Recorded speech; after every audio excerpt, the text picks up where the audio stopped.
आदि के पहले से ही विभा को कपड़े धोने का बड़ा शौक था।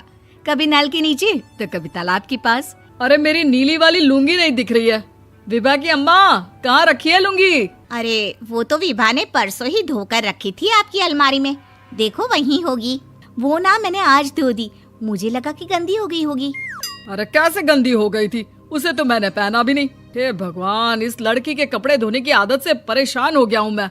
जितना तो घर में राशन नहीं आता, उससे कहीं ज्यादा डिटर्जेंट पाउडर का खर्चा है।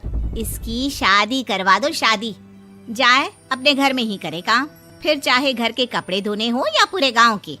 हाँ ठीक बोल रही हो, देखता हूँ मैं कोई लड़का। वो दिन भी आ जाता है जब विभा को देखने लड़के वाले आ जाते हैं। लड़की मुझे अच्छी लगी। होने वाली सास कहती है, बेटी अगर कुछ पूछना है तो पूछ लो। वैसे तो हमारी लड़की बहुत ही शर्मीली है, जो बोल दो वो मान लेती है, इसे क्या पूछना होगा। अरे कैसी बात कर रही हो माँ, मुझे इन लोगों के घर रहना है, सवाल तो कई है। हाँ हाँ बेटा, पूछ लो ना, क्या पूछना है। आप लोगों के घर कपड़े कौन धोता है? सास का मुंह बन जाता है। देखो, अगर तुम ये कहना चाहती हो कि तुम्हें कपड़े धोने नहीं आते तो सुन लो, कपड़े मैं ही धोती हूँ, लेकिन तुम्हारे आ जाने के बाद मैं रुमाल तक नहीं धोऊंगी। अरे चुप रहना भाग्यवान, बहू बेचारी घर आई नहीं, उसे डराना शुरू कर दिया।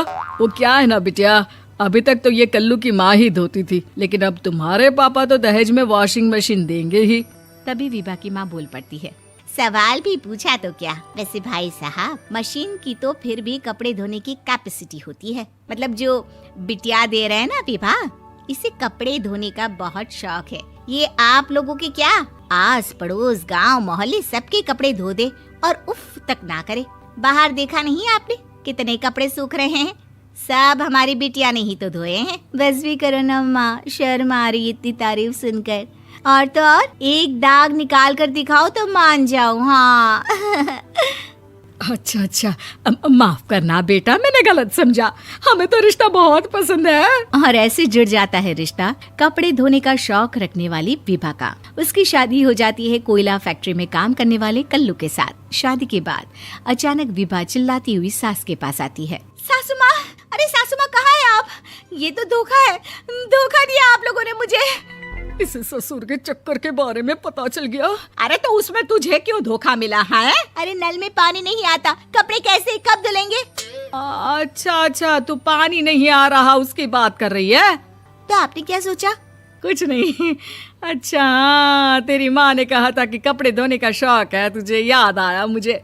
शौक बोलकर कपड़े धोने वाले मेरे जुनून को कम ना आके सासू माँ, कपड़ा धोना मेरा गुरूर है।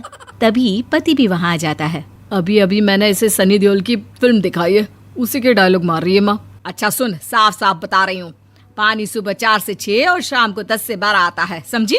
विभा टाइमिंग सुनकर हैरान हो जाती है। ये क्या भूतों का मोहल्ला है? सुबह 4 बजे उठकर कौन कपड़े धोता है? 4 बजे टंकी में पानी जाता है, फिर सारा दिन धोना ना, किसने मना किया?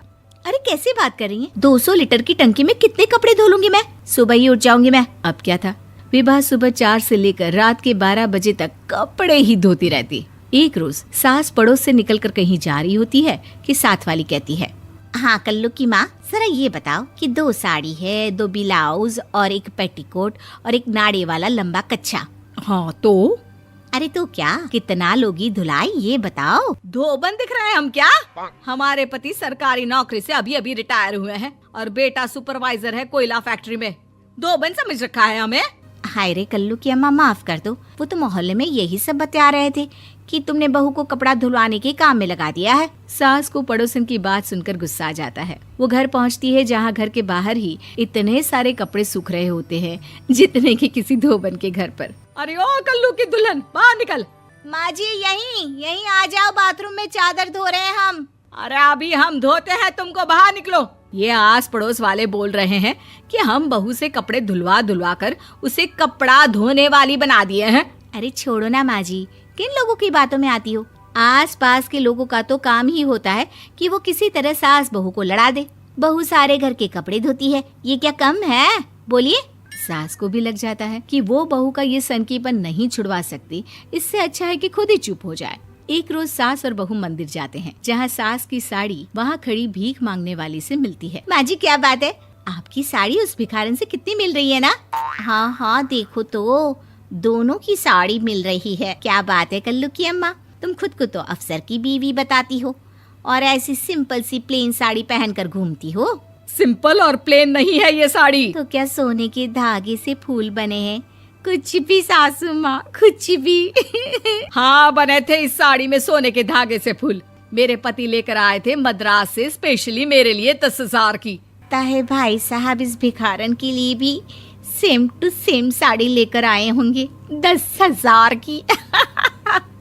सास उस वक्त तो कुछ नहीं कहती, लेकिन बहू के साथ घर आती है और अलमारी से एल्बम निकाल कर लाती है। ये साड़ी देख रही है, ये वही साड़ी है जिसे मैंने अभी पहना था। इस साड़ी में ये जो चमकदार फूल दिख रहे हैं ना, ये सोने के धागों से काढ़े गए हैं। लेकिन तू लोकल वॉशिंग मशीन ब्रश से घिस घिस कर सारे फूलों को निकाल कर साड़ी प्लेन कर दी।